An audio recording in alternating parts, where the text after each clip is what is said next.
I hope you'll remember this. I am here because I love my country and I love the Filipino people. Sinabi ko sa inyo noon, huwag na magka-diferensya tayo.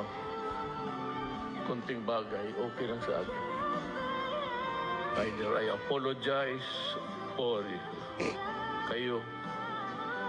Pero sabi ko, wag. I hope you'll remember this. I am here